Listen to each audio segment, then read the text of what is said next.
माध्यम से जो लोगों को जागरूक किया था, जैसे राजा राम मोहन राय है, दयानंद सरस्वती है, स्वामी विवेकानंद है, महात्मा गांधी है, गोपाल कृष्ण गोखले हैं।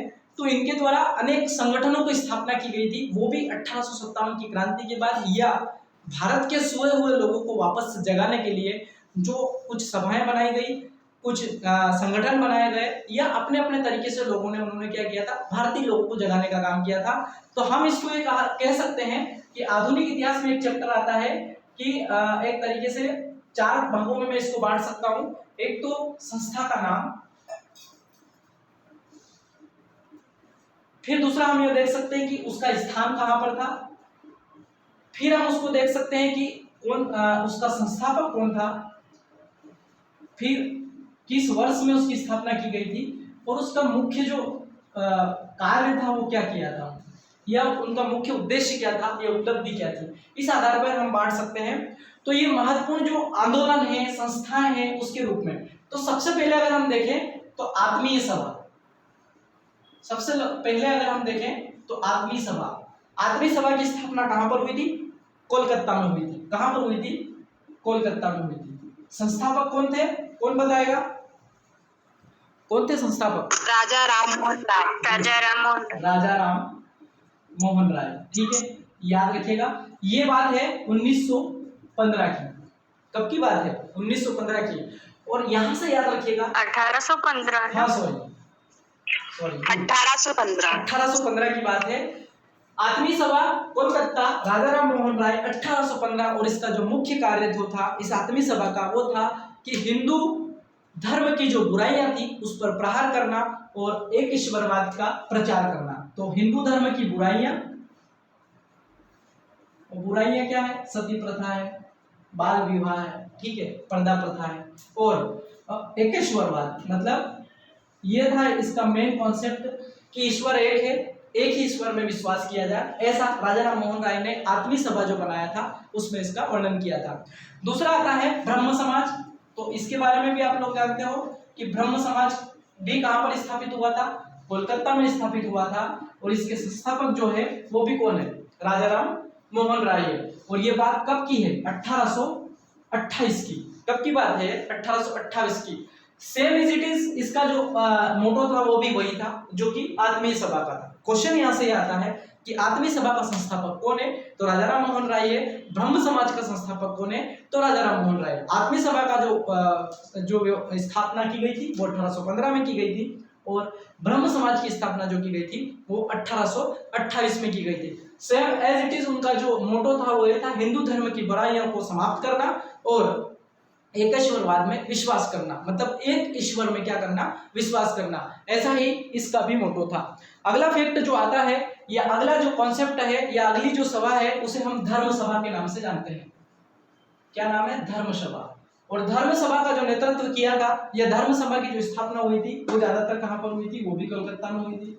अच्छा, ऐसा क्यों हुआ, ये सब कलकत्ता में शुरुआत में हुआ, कोई बताएगा इसका कारण? तो बंगाल सभी बुद्धिजीवी वर्ग के लोग, या क्या बोलना चाहिए कि जो भी जितने भी विद्रोह हुए हैं और जितनी भी क्रांति का जो एक्चुअली में क्या है, आपने देखा है जो भी 4 साल, नहीं सही कह रहे हो। सबसे पहले जो अंग्रेज आए थे वो कहाँ पर, बंगाल में उन्होंने राज किया था।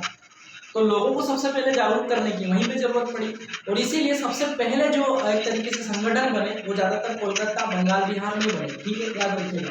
तो इसका कारण भी यही है। धर्म सभा कोलकाता में बनी थी, तो कोलकाता में बनी थी, राधाकांत देव करके एक व्यक्ति थे, राधाकांत देव, उनके द्वारा इस संगठन की स्थापना की गई थी। और राधाकांत देव ने ये जस्ट ब्रह्म समाज के 1 साल बाद 1829 में, ठीक है, राधाकांत देव। और राधाकांत देव जो थे उन्होंने क्या किया था, इन दोनों कॉन्सेप्ट को अमान्य कर दिया था। उन्होंने क्या किया था, ब्रह्म समाज जो थी उसके खिलाफ प्रचार किया। नहीं, ऐसा नहीं है, एकेश्वरवाद का उन्होंने एक तरीके से विरोध कर दिया। उन्होंने बोला था बहुदेववाद होना चाहिए, ठीक है। तो धर्म सभा जो थी, धर्म सभा ब्रह्म सभा के विरुद्ध प्रचार कर रही थी। ये थोड़ा सा इसमें ध्यान रखना कि उन्होंने हिंदू की जो परंपरा है उसका कट्टर समर्थन किया। हम ये कह सकता, ब्रह्म समाज के विरुद्ध हिंदूवाद का उन्होंने कट्टर समर्थन किया था। ये था धर्म सभा का काम, कोलकाता में हुआ था। राधाकांत देव ने 1829 में ये ब्रह्म समाज के विरुद्ध, इसको हम ऐसा कह सकते हैं, ब्रह्म समाज के विरुद्ध एक तरीके से प्रचार किया था। मतलब ब्रह्म समाज का जो मोटो था उसके विरुद्ध इन्होंने क्या किया था, हिंदू कट्टरवाद को बढ़ावा दिया था, हम ऐसा कह सकते हैं, हिंदू कट्टरवाद को बढ़ावा दिया था। तो ये था धर्म सभा। एक है तत्वबोधिनी, तत्वबोधिनी सभा है। और तत्वबोधिनी सभा जो है इसको भी कोलकाता में स्थापित किया गया था, इसको भी कलकत्ता में स्थापित किया गया था। और किसने किया था इसे, कौन बताएगा? देवेंद्रनाथ टैगोर। रविन्द्रनाथ टैगोर के बड़े भाई थे। 1839 की बात है ये। देवेंद्रनाथ टैगोर ने तत्वबोधिनी नामक संस्था की स्थापना की थी, जो कि कोलकाता में की थी, 1839 में की थी। और इसमें इन्होंने फिर से, राधाकांत देव ने जिस प्रकार से ब्रह्म समाज के विरुद्ध प्रचार किया था, इन्होंने ब्रह्म समाज के प्रचार को और अधिक फैलाया था। ठीक है, अर्थात तत्वबोधिनी जो है वो भी ब्रह्म समाज के समर्थन में क्या हुई थी, खड़ी हुई थी। तो तत्वबोधिनी का संबंध ब्रह्म समाज से है कहीं न कहीं। और देवेंद्रनाथ टैगोर ने 1839 में ब्रह्म समाज के प्रचार प्रसार के लिए कोलकाता में तत्वबोधिनी नामक संस्था की स्थापना की। और उसके द्वारा उन्होंने ब्रह्म समाज के विचारों को क्या किया था, फिर से फैलाने का काम किया था। तो तत्वबोधिनी याद रखना। एक है परमहंस मंडली, परमहंस मंडली। तो परमहंस मंडली, इसकी स्थापना कहां पर हुई थी? इसकी स्थापना बंबई में हुई।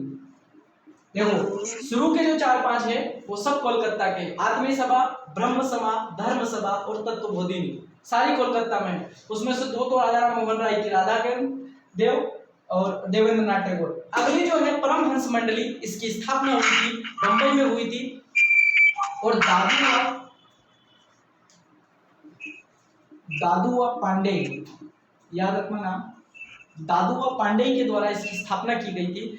और 1849 की बात है, 1849 के समय इसकी स्थापना हुई थी। और इनका जो मेन मोटो था, जातीय बंधनों को दूर करना, मतलब जाति समाप्त करना। कुल मिलाकर इनका मोटो क्या था, जातीय बंधन को दूर करना। तो परमहंस मंडली बंबई में इसकी स्थापना हुई थी। दादुआ पांडे करके इसका नेतृत्व करने वाला, इसको स्थापित करने वाले व्यक्ति थे। 1849 में इसकी स्थापना हुई थी। और जातीय बंधनों को दूर करने के लिए इन्होंने परमहंस मंडली की स्थापना की थी। ठीक है, तो परमहंस मंडली का मुख्य उद्देश्य क्या था, जातीय बंधनों को दूर करना। ठीक है, याद रखिएगा, जातीय बंधनों को दूर करना। अगला फैक्ट इसमें है कि भारत का ब्रह्म समाज, अगली संस्था का नाम है भारत का ब्रह्म समाज। कौन है इसका संस्थापक और कहाँ हुई थी स्थापना? भारत का ब्रह्म समाज, केशव चंद्र सेन। गुड। इसकी स्थापना भी हुई थी कोलकाता में। और इसका जो संस्थापक है केशव चंद्र सेन, याद रखना, क्या नाम है, केशव चंद्र सेन। और ये बात है 1866 की। कब की बात है? 1866 की। और इसने क्या किया था, समाज सुधार की दिशा में क्रांतिकारी काम किया था। अब देखो, क्रांतिकारी काम से मतलब यहाँ पर ये हो सकता है कि सभी क्षेत्र में इन्होंने समाज के लिए क्या किया होगा, काम किया होगा, इसीलिए इन्होंने बोला क्रांतिकारी। तो क्रांतिकारी काम ये है, उन्होंने बाल विवाह बंद कर दिए होंगे, इन्होंने जाति बंधन जो है उसको समाप्त करने की कोशिश की होगी। क्रांतिकारी काम में सब आ गए। अगर एक लाइन में हम लोग कहें कि भारत का ब्रह्म समाज ने क्या किया, तो उन्होंने किया समाज सुधार का काम। एक लाइन में अगर हम कहें तो समाज सुधार में सारी चीजें आ जाती है। ठीक है, तो भारत का ब्रह्म समाज की स्थापना भी कोलकाता में हुई थी। केशव चंद्र सेन ने 1866 में समाज सुधार के लिए इस संस्था की क्या की थी, स्थापना की थी, भारत का ब्रह्म समाज। ठीक है, एक ब्रह्म समाज है, यह भी कोलकाता में स्थापित हुआ, लेकिन उसको राजा राम मोहन राय ने किया था। भारत का ब्रह्म समाज है, इसकी स्थापना भी कोलकाता में हुई, लेकिन इसकी स्थापना केशव चंद्र सेन के द्वारा की गई थी। तो ये एक जो संस्था है, इसका भी याद रखिएगा। अगला नाम है प्रार्थना समाज। अगली जो संस्था है उसका नाम है प्रार्थना समाज। और प्रार्थना समाज जो है उसकी स्थापना भी कहां पर की गई थी? उसकी स्थापना बंबई में की गई थी। कहां पर की गई थी? बंबई में की गई थी। प्रार्थना समाज जो है, प्रार्थना समाज की स्थापना बंबई में की गई थी। डॉक्टर आत्माराम पांडुरंग, याद रखिएगा, डॉक्टर आत्माराम पांडुरंग, उसके द्वारा प्रार्थना समाज की स्थापना की गई थी आत्माराम पांडुरंग और इनके द्वारा 1867 में। कब? 1867 में। 1867 में डॉक्टर आत्माराम पांडुरंग ने प्रार्थना समाज की स्थापना बंबई में की थी और इसका मुख्य उद्देश्य जो था धार्मिक विचारधाराओं को प्रचार प्रसार करना, धार्मिक विचारधारा का प्रचार प्रसार करना और जो कुछ पूर्व की प्रथाएं हैं उनमें सुधार करना, कुछ जो प्रथाएं हैं उनमें सुधार करना इसका मेन उद्देश्य था। तो याद रखिएगा प्रार्थना समाज बंबई डॉक्टर आत्माराम पांडुरंग, ये क्वेश्चन आ चुका है प्री में। प्रार्थना समाज की स्थापना किसने की थी? तो आत्माराम पांडुरंग ने की थी। ठीक है, यहां से याद रखिए कब की थी? 1867 में की थी। तो इसमें इसका मुख्य उद्देश्य था हिंदू धार्मिक विचारधारा और प्रथाओं में कुछ सुधार करना। ठीक है, कुल मिला के ये सारे जितने भी हम संस्थाएं पढ़ रहे हैं, जितनी भी हम सभाएं पढ़ रहे हैं, इन सबका मेन मोटो जो रहता था वो समाज सुधार रहता था। साथ ही साथ अंग्रेजों के विरुद्ध जो कुछ गतिविधियां होती थी उसमें उनके कानून जो बनते थे उनके खिलाफ कड़ाई करना होता था। तो यहाँ तक किसी को कोई प्रॉब्लम है? आगे बढ़े हम लोग। हेलो जी सर। जी, कुछ पूछना चाह रहे हैं? अगला है आर्य समाज। इसके बारे में तो आपने सुना ही है बहुत अच्छे से, हम सब लोग जानते हैं आर्य समाज। आर्य समाज की स्थापना कब और किसके द्वारा की गई थी? कौन बताएगा? और कहाँ? देखो, स्वामी दयानंद सरस्वती ने 1875। ठीक है, good, very good. Arya Samaj की स्थापना बंबई में हुई थी। संस्थापक इसके दयानंद सरस्वती। कई बार क्वेश्चन आता है इनके बारे में। ठीक है, सरस्वती, और बात है 1875 की। ठीक है, आर्य समाज बंबई दयानंद सरस्वती और 1875। अब जब 1875 में आर्य समाज की, तो इन्होंने क्या किया था? हिंदू धर्म में और अधिक सुधार करने, कुल मिला के उनका था सुधार किया, और साथ ही हिंदुओं का जो धर्म परिवर्तन हो रहा था उसको इन्होंने रोका था। ठीक है, इसलिए इन्होंने एक आंदोलन चलाया था उसी में, जिसे हम शुद्धि आंदोलन के नाम से जानते हैं, शुद्धि आंदोलन। और शुद्धि आंदोलन क्या था? शुद्धि आंदोलन ऐसा था कि औरंगजेब के समय कई हिंदुओं को परिवर्तित करके मुस्लिम धर्म में परिवर्तन कर दिया था। इसलिए आर्य समाज ने क्या किया था? एक दयानंद सरस्वती ने शुद्धि आंदोलन चलाकर उनका फिर से धर्म परिवर्तन कराया था। कुल मिला के ये कह सकते हैं हिंदू धर्म की जो अच्छाइयां थी उसको बताना, और जो एक और नारा दिया था इन्होंने, वेदों की ओर लौटो, वेदों की ओर लौटो। तो उन्होंने बोला था कि जो हमारे प्राचीन धर्म ग्रंथ वेद है उनको स्टडी करो, उनका अध्ययन करो आप लोग, कि उसमें हम प्राचीन जो हिंदू सभ्यता है उसको कितना उसको मतलब एक तरीके से समझा रखा है। तो आर्य समाज का मेन मोटो था हिंदू धर्म में सुधार करना और हिंदू धर्म के जो परिवर्तन हुआ था उसको फिर से शुद्ध करना और वेदों की ओर लौटो। और इन्होंने ही भारत के युवाओं से अपील की थी अंग्रेजों के खिलाफ कि यह भारत माँ जो है ये अंग्रेज रूपी बेड़ियों से जकड़ी हुई है, इसलिए आप सब लोग को क्या करना पड़ेगा? इस अंग्रेजी रूपी चेन से क्या है, आपको भारत माँ को मुक्त कराना होगा, या अंग्रेजी रूपी जो एक तरीके से जो बेड़ियां हैं उस बेड़ियों से आपको मुक्त कराना होगा। ऐसी अपील इनके द्वारा की गई थी। कुल मिला के हम ये कह सकते हैं कि इनका जो राष्ट्रवाद था, इनका राष्ट्रवाद का जो कॉन्सेप्ट था, इनका राष्ट्रवाद का कॉन्सेप्ट युवाओं के लिए की गई अपील के बारे में था, जिससे अंग्रेजों के मुक्त कराने के लिए उन्होंने अपील की थी।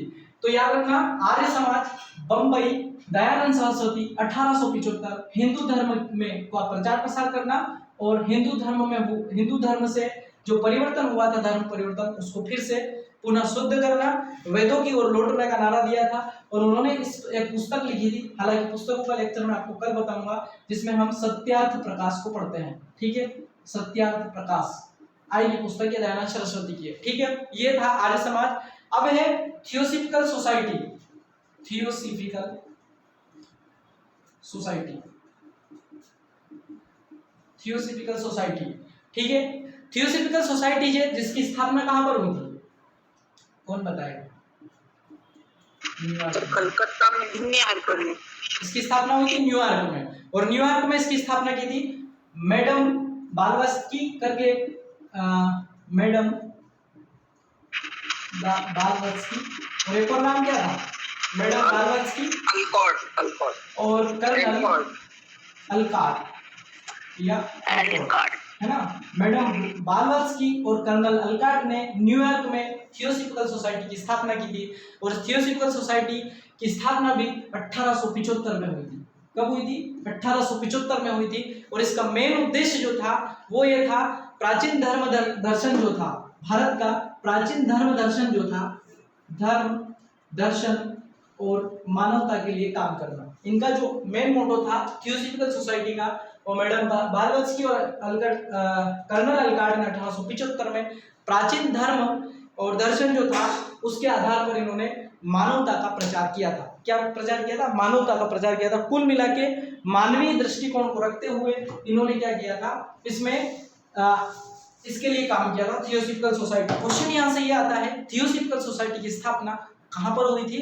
तो भारत के बाहर न्यूयॉर्क में हुई थी। मैडम ब्लावत्स्की और कर्नल अलकाट करके दो व्यक्ति, दोनों ने मिलकर इसमें क्या किया था, इस संगठन का निर्माण किया था। और इसका मुख्य उद्देश्य जो था, भारत का जो धर्म है उसमें मानवता का प्रसार करना। ठीक है, ये याद रखेगा थियोसॉफिकल सोसाइटी का। अगला नाम इसमें आता है थियोसॉफिकल सोसाइटी के बाद साधारण ब्रह्म समाज। अब देखो ब्रह्म समाज कितने हो गए? ब्रह्म समाज हो गई, एक भारत का ब्रह्म समाज हो गया, और अगला आता है साधारण ब्रह्म समाज। साधारण ब्रह्म समाज एक संस्था ये आती है साधारण ब्रह्म समाज, और साधारण ब्रह्म समाज की स्थापना भी कहां पर हुई थी? कोलकाता में हुई थी। साधारण ब्रह्म समाज की स्थापना कोलकाता में हुई थी, और कोलकाता में जो इसकी स्थापना की थी वो की थी आनंद मोहन बोस ने। आनंद मोहन बोस किसने की थी? आनंद मोहन बोस ने की थी। और इसके इनके साथ एक और जो नाम था, शिवनाथ साहनी, एक और नाम था इनके साथ, शिवनाथ साहनी, याद रखिएगा। साधारण ब्रह्म समाज, आनंद मोहन बोस और शिवनाथ साहनी ने ये 1878 में इस संस्था की स्थापना की थी। और इस संस्था का जो मुख्य उद्देश्य था समाज सुधार। इस संस्था का मुख्य उद्देश्य क्या था? समाज सुधार। ठीक है, याद रखिएगा। साधारण ब्रह्म समाज कोलकाता, आनंद मोहन बोस, शिवनाथ साहनी 1878, और समाज सुधार के काम के आधार पर इन्होंने इस संस्था की स्थापना की थी, साधारण ब्रह्म समाज। तो ब्रह्म समाज में एक ब्रह्म समाज है, एक भारत का ब्रह्म समाज है, और एक साधारण ब्रह्म समाज है। ये तीनों ही अलग अलग है। तीनों का मेन मोटो जो है वो आप लोग देख सकते हो। एक और है दक्कन एजुकेशन सोसाइटी, एक और जो आती है दक्कन एजुकेशन सोसाइटी।